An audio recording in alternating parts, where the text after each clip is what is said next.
Greetings, everyone. It's great to be with you. Great to be learning with you. Thanks so much for everything you do in the way of service and your personal involvement and for the work and that great work, the involvement of all sentient beings. Now, our presentation today is entitled The Rosicrucian Way of Life. And first, I'd like to thank Connie, who's with us now, for bringing to my attention again this wonderful article by Grandmaster Emeritus Robert E. Daniels. But before we begin our way, we'll consider a work of art along this topic, and we'll have a period of meditation, and then the main body of our presentation and discussion. You'll see now before you a depiction of a work that's entitled The Rosicrucian. It's by William Fett Douglas, who's incarnated from 1822 to 1891. The work dates from 1872. And I remember traveling through Britain and Europe with my brother several decades ago.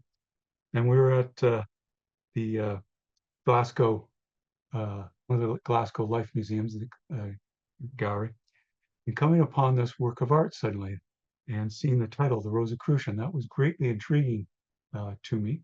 I was already a Rosicrucian student, but I was on the lookout. And it's good throughout our life as part of the Rosicrucian way of life, to always be on the lookout, to seize important lessons, ideas, things that can be useful and helpful for ourselves and others.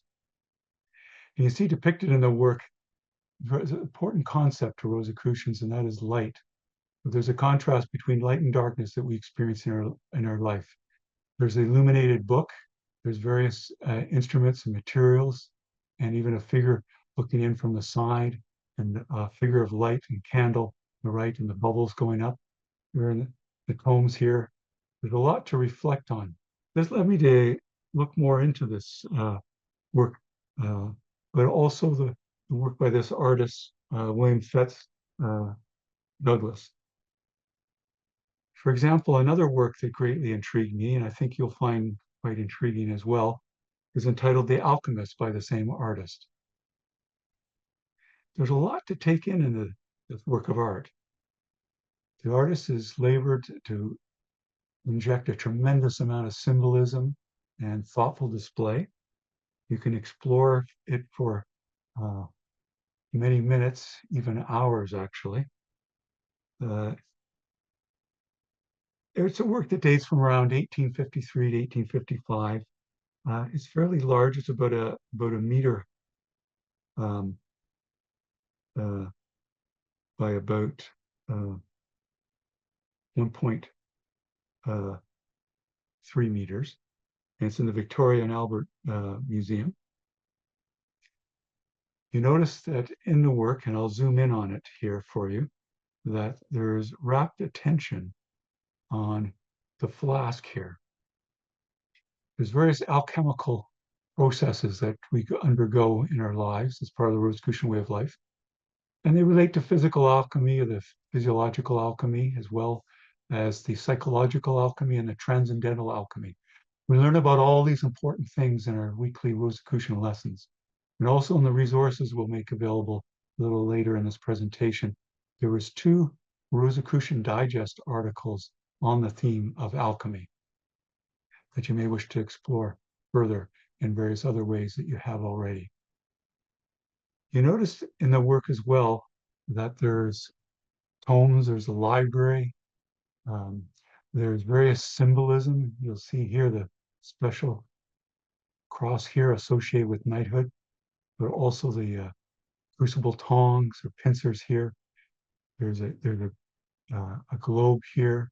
There's the ancient style of oil lamp, for example, and a variety of other things that one can keep exploring. The sword through the book, quite intriguingly, the vase here, the roses that are on the drape that go across the library where the books are, and much more. In a way, it's depicting in our own lives the various processes and things that happen and how we bring system and order and important insights or distillations from alchemical process Because in a way, when we learn a lesson in life, it can seem like things are very complex or even seemingly chaotic. But when we distill the lesson, it'll typically be something enriching, ennobling, and very simply stated that gathers together all that seeming complexity to an underlying order. Related to this too, in the Rosicrucians in alchemy, you may recall this picture that appeared in the Rosicrucian Digest. Um, and this is from it's called the Rosicrucian University course. It was held in 1946, the alchemy class. Frater Oral Graves, who was a Grand Lodge staff member, was very active at Rosicrucian Park in promoting the RCUIs and also the alchemy classes. You notice the rapt attention, particularly at the three figures here on the work of alchemy. It can be calcination, distillations, and the others that are very focused in their work. I noticed a comment from one of the students from that time said that they felt that they were undergoing a distillation and calcination in their own life in learning through these RCUI, what we call RCUI classes, the Rosicrucian University International classes. At Rosicrucian Park here, the RCU, or Rosicrucian University course, that supplement and complement our Rosicrucian studies that we can take part in. If I put these images together, I think it's quite befitting in the way of the Rosicrucian way of life. You know, it's the rapt attention, the coming to a new insight, the intensive work that needed to be done with accuracy and precision to get the desired right and the desired realization.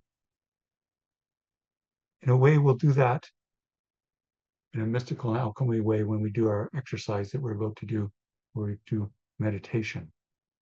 And that'll also help us to more deeply appreciate the meaning of the Rosicrucian way of life when we discuss it further. I'll give you a little while to take in some more of the rich symbolism and the rapt attention, in a way, is symbolic of our life, an allegory of our life before us, the Rosicrucian way of life.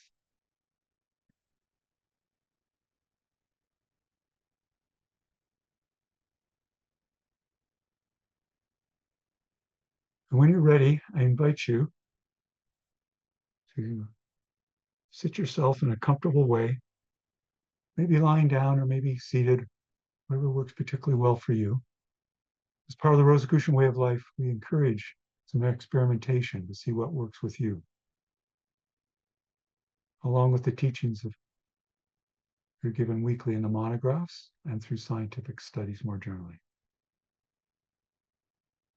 And with your eyes closed, to subdue outer impressions, we'll turn more inward. I invite you to do what Rosicrucians refer to as neutral breathing. And you may wish to breathe a little more deeply, but the neutral breaths refer to we're neither holding the inhalation nor holding the exhalation. And you may as well do as you have a habit already of doing, meditation, but also throughout the day, it can be very helpful to extend the exhalation. And that automatically leads to the relaxation response. It stimulates the great vagus nerve that we learn about in our Rosicrucian studies, that works part of in harmony with the whole autonomic nervous system. The parasympathetic nervous system and the sympathetic nervous system. We learn various exercises in the order and how to work with those. For when those two systems are balanced, we come into that perfect distillation, which is enlightenment. Just continue to enjoy the gentle rhythm of the breath.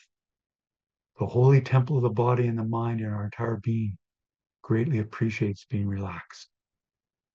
That's when our faculties can work most fully in an integrated way. We can be more confident or move more towards self-mastery, a central goal in the Rosicrucian way of life. If you find your mind wandering, just lovingly and gently bring it back, the gentle rhythm of the breath, the discipline of the breath. A surprisingly simple act, a very profound one we increasingly appreciate as students of the order.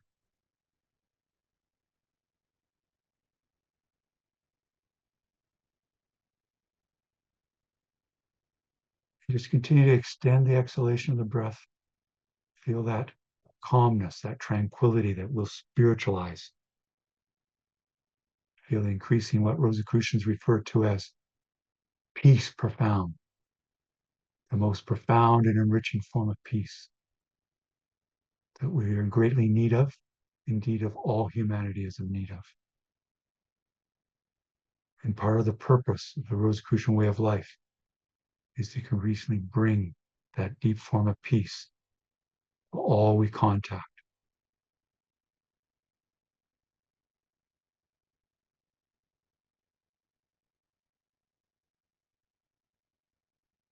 Let us continue to have some time in silence together, which through the law of silence increases our attunement through the law of cosmic attunement.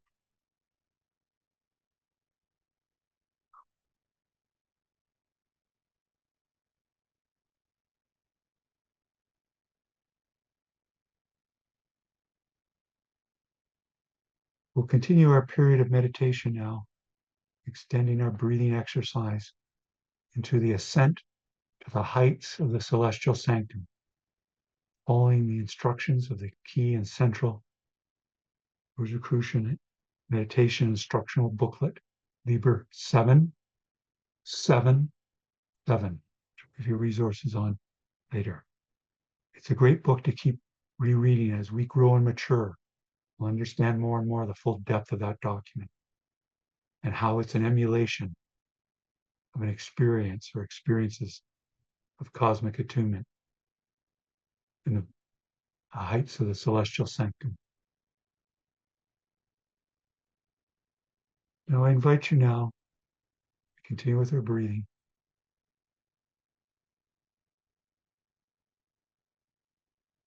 Ascend to the heights of the celestial sanctum. To do that, we'll continue to apply the law of purification to our breathing, but also through the following prayer and invocation, which I invite you to say with me now. May the divine essence of the cosmic infuse my being and cleanse me of all impurities of mind and body, that I may enter the celestial sanctum in pureness and in worthiness. So mote it be. Now, fratres and sorors and participants, I invite you to use all your imaginative capacity and inner psychic faculties to picture yourself rising up from where you're situated and dwelling, the office building or home, rising up above the building, enjoying the ascent, using all your inner strength to rise up above your neighborhood, indeed now your town, your city, or local geographic area. Enjoy the exhilaration of the ascent, part of the Rosicrucian way of life. Keep rising up faster and faster, and see below you now even your entire province or state. And now even your great nation or country, and see the weather systems, the landforms below, situated to your locality. And keep rising up, seeing below you the continent where you dwell, even now the hemisphere. And indeed, as we rise up faster and faster, way beyond the speed of light, we take in the beautiful blue jewel that is our Earth, rotating about its axis, and we see the wondrous satellite, the moon, revolving about that axis. And as we look up, we see the great fiery ball of the sun and the wondrous elliptical orbits of the planets. And let us continue to rise up higher and higher, passing out from the great reaches of our home, the solar system, and see myriad stars and stellar phenomena, the great cosmic web connecting all stars, and the pulsars and the quasars and the black holes inwardly sense balancing the universe. Let us continue to rise up higher and higher, past the myriad stars and the nebula, the asteroids and the planets and the rogue planets, and sense now even that we're in a great arm of a galaxy, our local home, the Milky Way galaxy. Let us pass right out of that arm and look back at the wondrous beauty, the great spiraling arms of our home, the Milky Way galaxy, and see how it's rotating about a huge black hole at its center. And we see these mirroring actions of rotation and revolution throughout the cosmos and within our microcosm, our holy temple. And let us continue to pass higher and higher, faster and faster, way beyond the speed of light as we transcend space and time. And let us apply the law of correspondence as above, so below, as we rise higher and higher in the cosmos, go in the mirroring action, going deeper and deeper within ourselves, increasing presence of the divine within. Let us rise up higher and higher, faster and faster, seeing now many, many galaxies, all within a local cluster of galaxies. And let us pass right out of that and see many, many galaxies and stars and many clusters of galaxies, and even what astrophysicists and astronomers call now superclusters of galaxies, which contains clusters of galaxies. Let's pass out from our local supercluster of galaxies and see this stupendous harmony and order of the cosmos. We rise higher and higher, faster and faster in this great ascent, and experience increasingly what the Rosicrucians call the cosmic, which is the universal intelligence back of the cosmos and all natural and spiritual laws, as we learn our weekly lessons as part of the Rosicrucian Way of Life. Continue the ascent using great inner spiritual force the divine within knows how to use. And sense now the stupendous harmony and actions of the cosmos, particularly as it rotates about a central cosmic axis spoken of since ancient times by mystics and philosophers. And zoom in on the midpoint of that cosmic axis about which the universe is revolving in a stupendous harmony and musical order. Sensing the harmony of the spheres, the wondrous great sea of vibrations, and what the Rosicrucians call the cosmic keyboard, higher and higher octaves of energy that we're taking in. And when you come close to the center of the cosmos, slow up and dwell there for a while at the midpoint of the cosmic axis. You may wish to look about and take in through all the ways of sensing the psychic faculties, physical faculties, and beyond the great beauty and harmony of the cosmos, the macrocosm, mirroring who we are as a microcosm, the holy temple.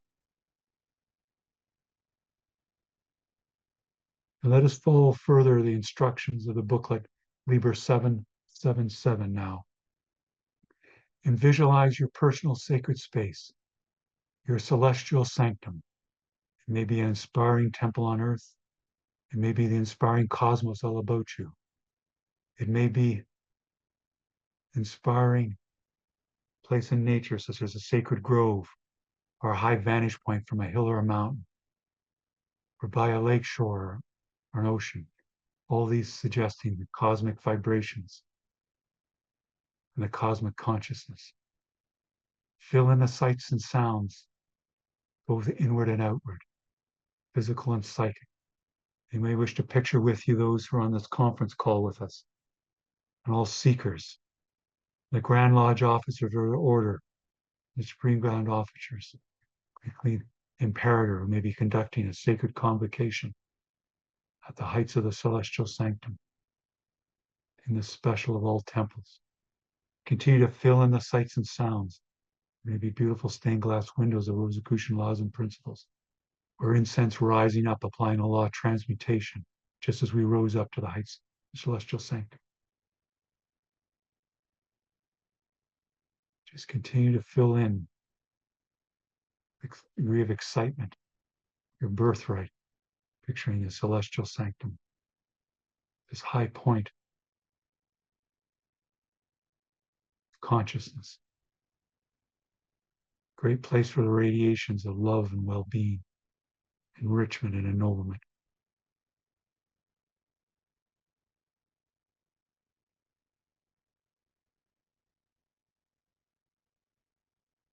And when you filled in your impressions, the celestial sanctum seen it about you, and the degree of exhilaration and heartfelt emotion of being there, I invite you to release this visualization. Saying, if it pleases the cosmic, it is done. And dwell in silence, the center of the cosmos, the center of your being.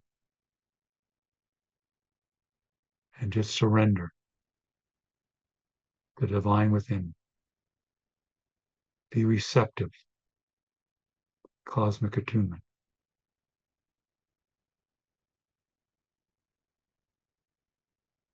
And feel whatever there is to feel. You always come back to the breath and the silence and the increasing presence of the divine within.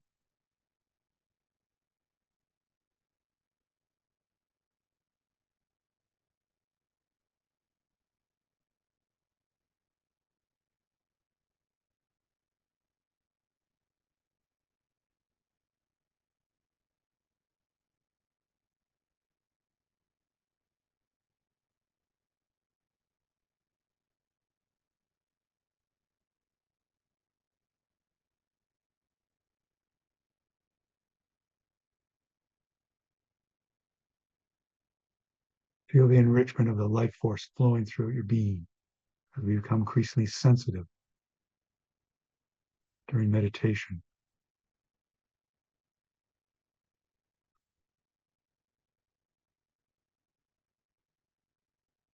Let us continue our meditation, applying a further spiritual operation, the work and worship that is at the heart of the Rosicrucian Way of Life. Let us apply the law of assumption, a special application in conjunction with the law of attunement, more specifically, the law of cosmic attunement. I invite you now to picture your mind and heart expanding, fill the cosmos, mind radiating out to take in the entirety of the cosmos. Feel the underlying intelligence of the cosmos. Rosicrucians refer to it as the cosmic. Expand out and fill the cosmos and the underlying universal intelligence. Be the cosmic. Experience as the cosmic experiences. Be one with the cosmic. Assume the cosmic now.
Those who are assuming the cosmic and one with the one, let us carry out a further spiritual operation, the work and worship of the Rosicrucian Order Analog.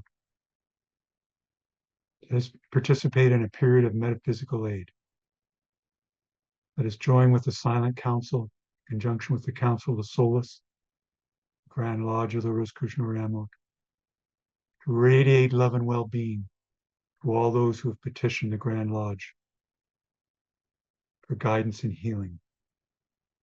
And let us radiate love and well-being to all those who have petitioned our affiliate bodies, our Grand Lodge, for guidance and healing.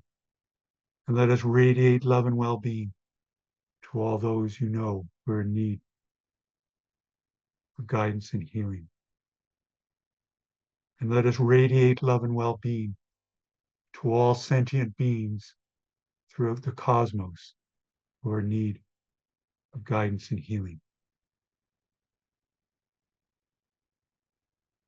Just let the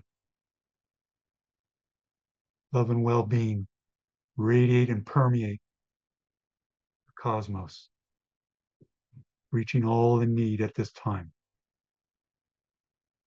Just let it flow from the center of your being.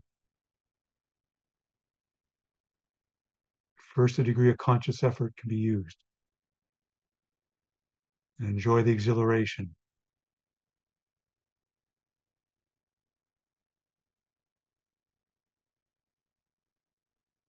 At a certain point here, I think you'll find that no conscious effort is needed anymore.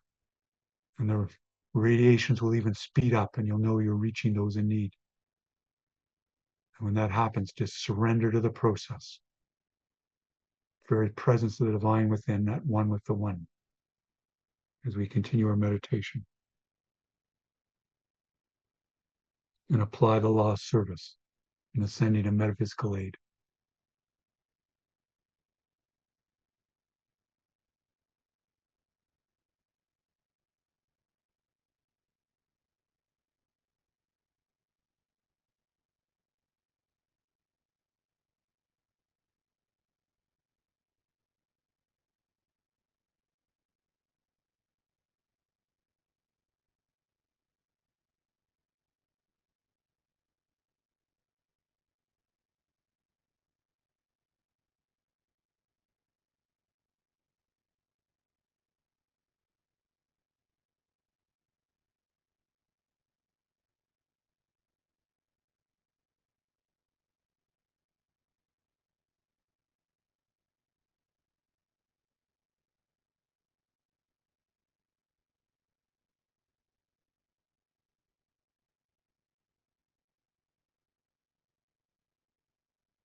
Now, soon we'll formally close this work of the Silent Council, but we'll continue our period of meditation.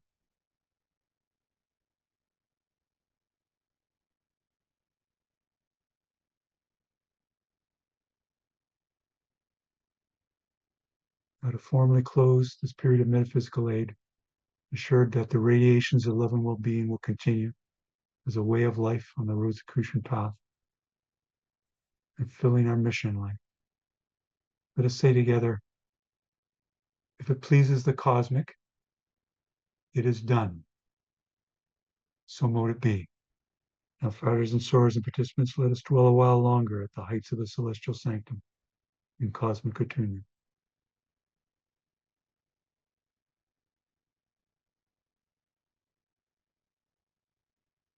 Just feel whatever there is to feel. Meditation is a profound act of non-avoidance.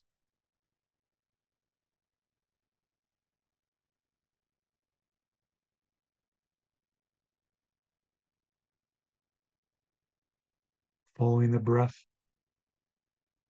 at one with the one.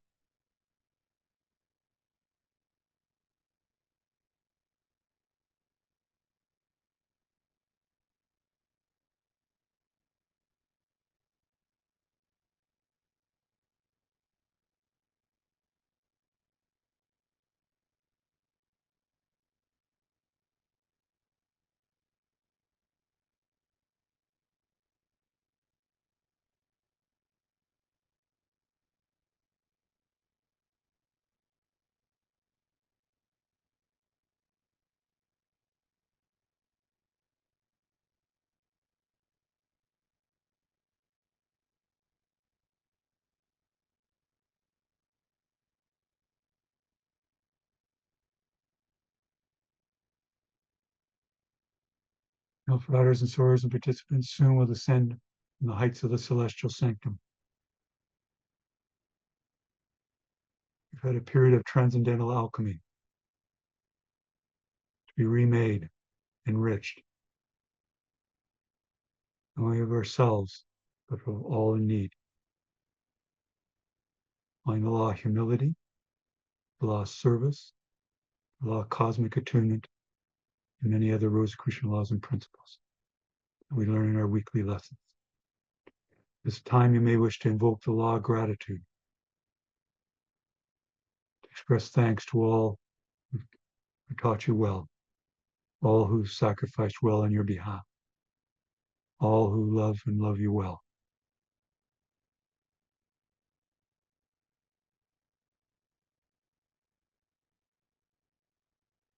And invoking the law of gratitude automatically invokes the law of cosmic attunement.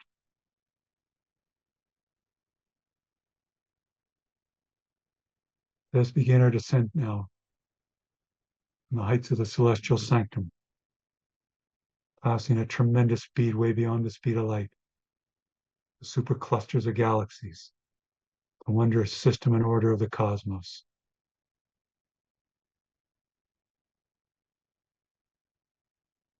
Clusters of galaxies, the myriad stars and stellar phenomena, the wonder of the cosmic web connecting the stars, the great harmony of the spheres, the music of the cosmos, related to what Rosicrucians call the cosmic keyboard, great sea of vibrations, the psychic physical impression, and see in distance the supercluster of galaxy where we dwell.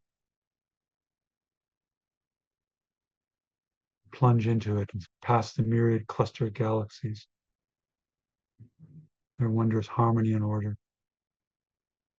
all the stellar phenomena. See in the distance our local cluster of galaxies and plunge into it, past myriad galaxies and stars, celestial bodies. See in the distance beautiful spiraling galaxy that is the Milky Way, in stupendous action and rotation, and enter into the great arm of that galaxy, which is our home. Speed fast, past the myriad stars, quasars and pulsars, black holes balancing the universe, the rogue planets, the asteroids. See in the distance the beautiful harmony, the music of our solar system, our local star, the sun, the oblate spheroid of the earth, the beautiful blue jewel. Let us come to that earth, into the hemisphere where we left off, the continent, great nation and country, province or state, city or local geographic area. Let us say together the following prayer and invocation before we conclude this period of meditation. May the God of my heart sanctify this attunement of self with the celestial sanctum. So mote it be. Let us continue to ascend on our neighborhood, our home dwelling, our office building, the room where we left off or are situated.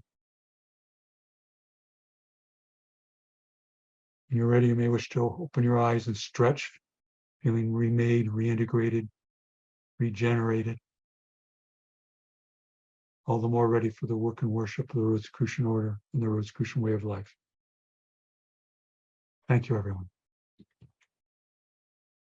Now, on this topic of the Rosicrucian way of life, say we're following up, as alluded to earlier, the January 1982 issue of the Rosicrucian Digest, which included an article by Grand Master Emeritus Robert E. Daniels entitled The Rosicrucian Way of Life. We'll follow up in various ways on that article, which puts in comprehensive and overarching perspective our purpose in living and the process and way of our full maturation.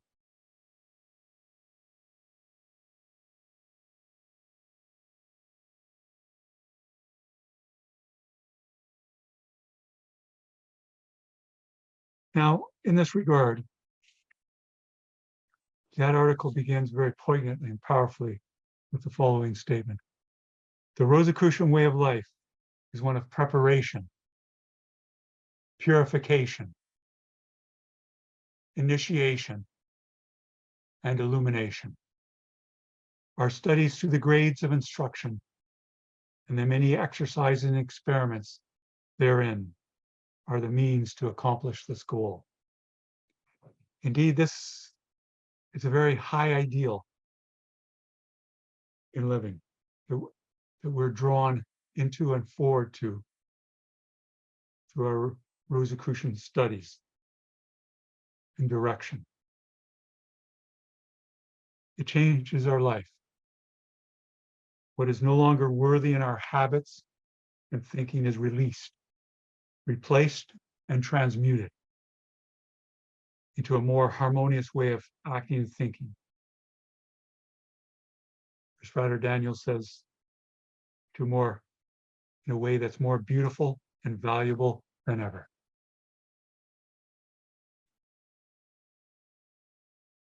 We see then that the work is that of a physiological, psychological, and transcendental alchemy that we accomplished through our meditation period, looking at that wondrous work of art on the alchemist and the Rosicrucian work as well. Now, the work is gradual, but there are major breakthroughs along the way. This is part of the value of the doctrine of reincarnation that is suggested to the Rosicrucian student, not as something that one has to believe, for the Rosicrucian way is never about belief. In a certain strong sense, belief counts for nothing. We must come into knowledge, pass from belief to the knowledge to its compassionate application, selfless application, and that draws us into wisdom. This great passage is part of the Rosicrucian way of life. Now, it's true that much of the Rosicrucian way of life has similarities and essential patterns and connections with all spiritual paths. And Rosicrucians recognize that. In fact, you can be a Rosicrucian student and be adherent to other spiritual paths in world religions or not. And whatever other traditions that one is involved with or raised in, I think you'll find, as I have, that they'll be greatly enriched and ennobled by the Rosicrucian teachings because it is universal in its nature. It lends to our expansion and understanding, not the reverse. This is greatly needed by all humanity for its peaceful and dynamic and harmonious living. Now, our Rosicrucian studies and exercises and many life experiences all work together for this great maturing or evolvement we are undertaking. Not only is there a physical evolvement going on, but there's a psychological, intellectual, and spiritual evolvement. Indeed, the very practice of meditation reorganizes, resystematizes, and spiritualizes the neural connections in our body, the various systems in our body, and our spiritual inner evolution and contact with the master within. This is the greatest of all adventures. All other activities and adventures are on the way, by the way. Now, this exploration is carried out with the mind and the heart. Indeed, the Rosicrucian tradition, as well as the Martinist tradition, which is closely allied, often referred to as the way of the heart. To delve deeply into the nature of experience and the meaning and purpose of life. We are trained through the Rosicrucian weekly exercise to utilize all levels or senses of consciousness. The Rosicrucian way of life is very practical. We're geared towards self-master, harmonious living. It's good and important to have the intellect well developed, yes, but that's so we can apply Rosicrucian laws for service and compassionate action.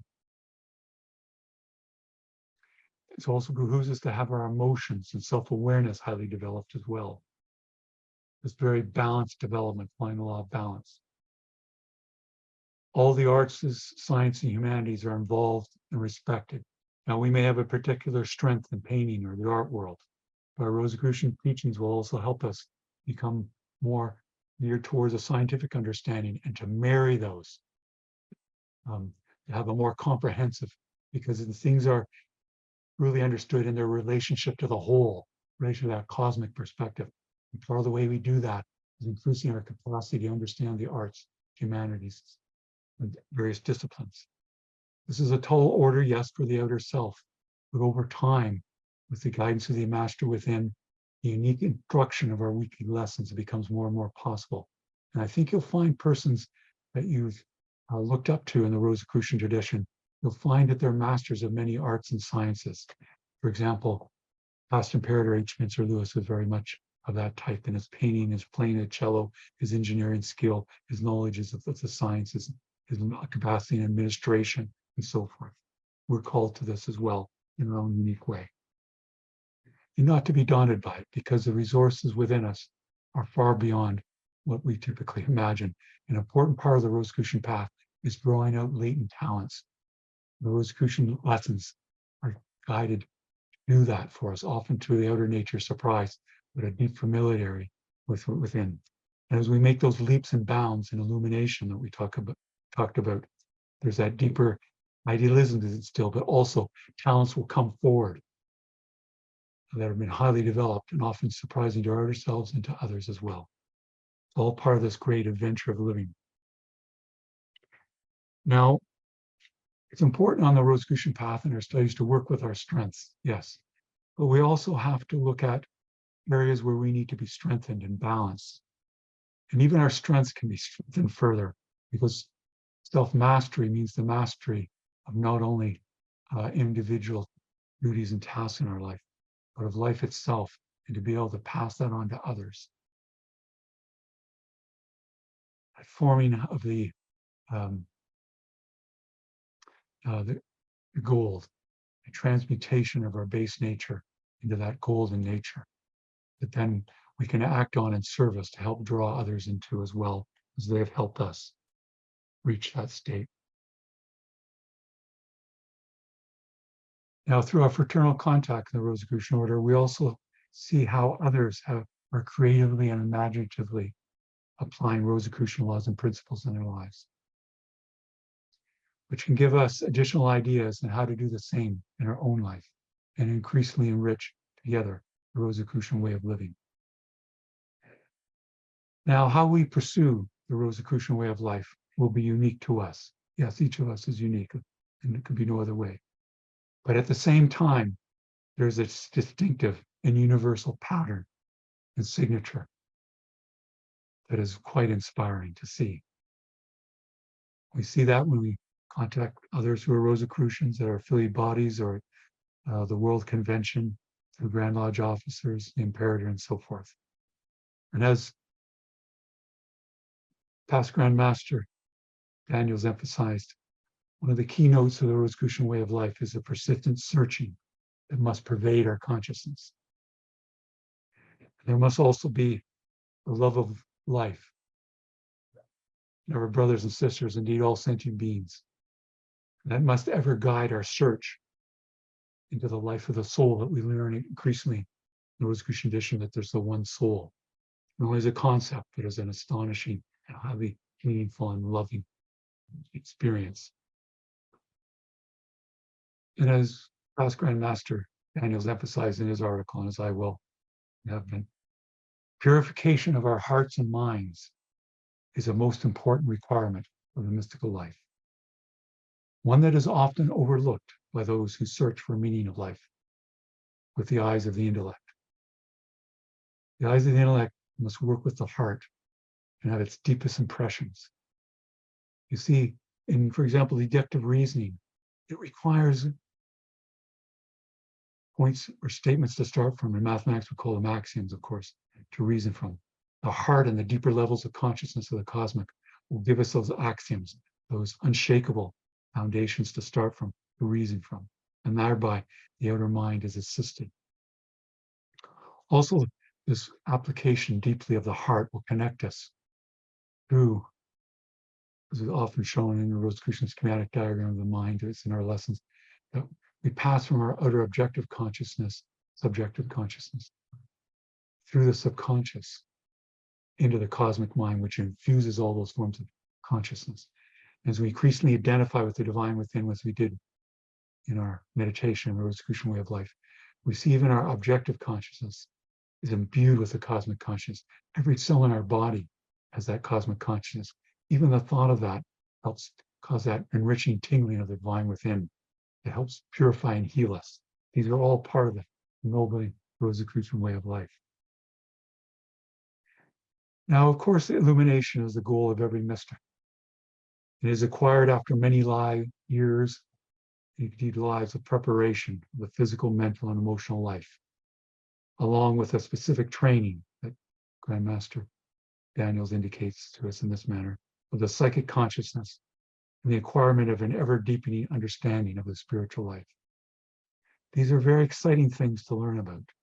They're very enriching, highly meaningful. One's deeply glad and happy one's on the Rosicrucian Way of Life in this manner. Now, it's sometimes thought that in order to pursue the inner life, its best or proper way, that we've got to change our career, or that we've got to get out of difficult or challenging situation. Actually, that's not the case.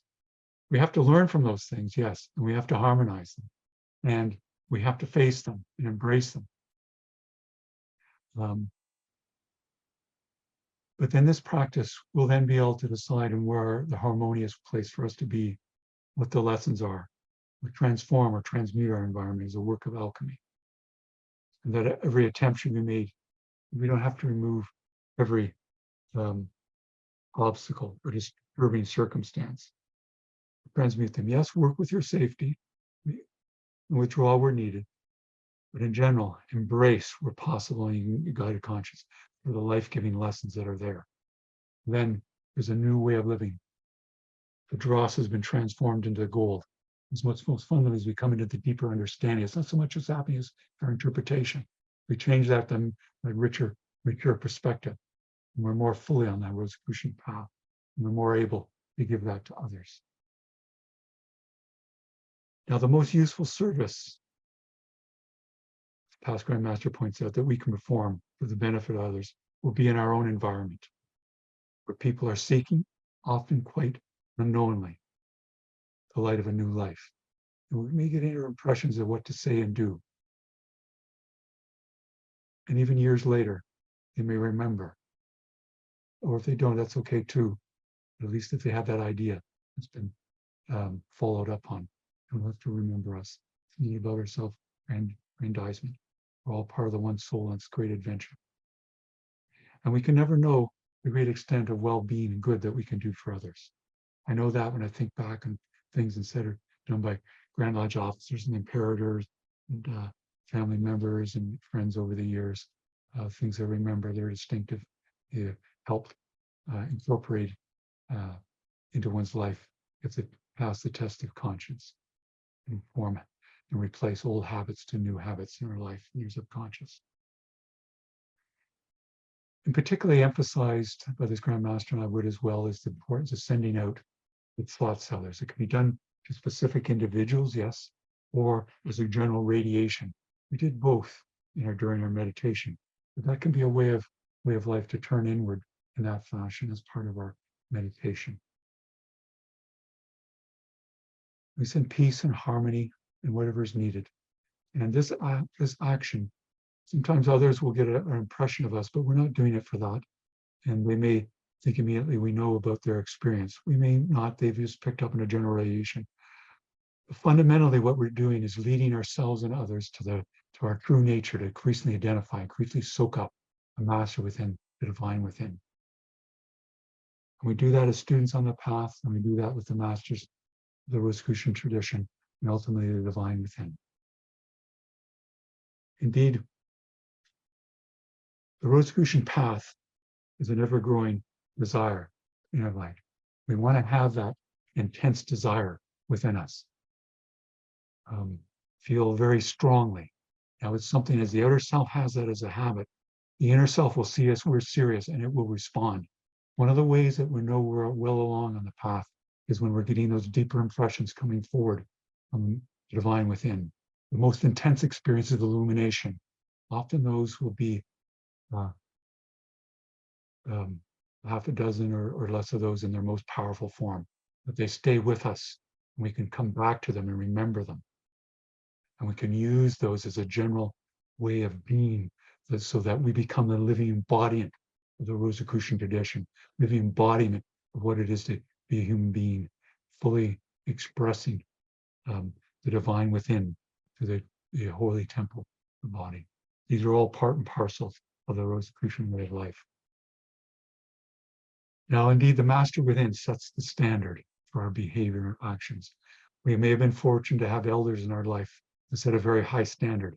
They may have expected even higher standard on our behalf, just like Master Yeshua, Jesus set a high standard, rebuked his disciples, and expected a high standard to them. But he did it out of love, just as our elders may have done for us. But no matter what elders we've had, we always have the elders of the Rosicrucian tradition, the Grand Master, the Imperator. But they're leading us in our experience of meditation to the ultimate standard and the altar, the divine within, which is our true self that we increasingly soak up and identify with. Anything that's of value will go forward. The dross will be left behind. Everything will be spiritualized in this nature. Now, it's true that mystical attainment is an individual accomplishment. Others influence in our way of approaching life. But the development of the inner self must be taking place in solitude, inwardly. But the ultimate end of knowledge on the mystical path is its application in real and useful service to humankind and all sentient beings, and indeed the entire cosmos. Our own progress will be accelerated in proportion to our unselfish service in the interest of others, and we will know that our giving will bring real joy and happiness where it is most needed, as mentioned by this past Grand Master. Indeed, the greatest Rosicrucians of the past were persons whose talents shaped the world as we know it even today. They were writers and artists, inventors, engineers, thinkers, administrators, philosophers, and mystics, whose ideas and values were brought forth from the light of that inner spiritual self, divine within. Theirs was not an easy life, or as perhaps last Grand Master said, bed of roses.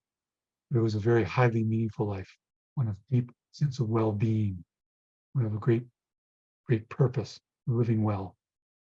Increasingly, as we're called to not only experience the cosmic, but then to emulate the cosmic in all that we do. At this time, I'll ask Karen to post in the chat resources for you, and also to upload there a PDF with the resources that you may wish to download. And by way of conclusion, what I'll say at this time is we followed up on the January 1982 article in the Rosicrucian Digest entitled The Rosicrucian Way of Life by Grand Master Emeritus Robert E. Daniels. We've looked at further ideas from that article or suggested in following up, which puts into a comprehensive and overarching perspective our purpose in living and the process and way of our full maturation or evolvement. We have thereby continued to explore Rosicrucian laws and principles and their creative expression and application for the mastery of life, harmonious living, and service. Thank you, everyone. It's great to be with you, and I'll appreciate all that you're doing, seen and unseen.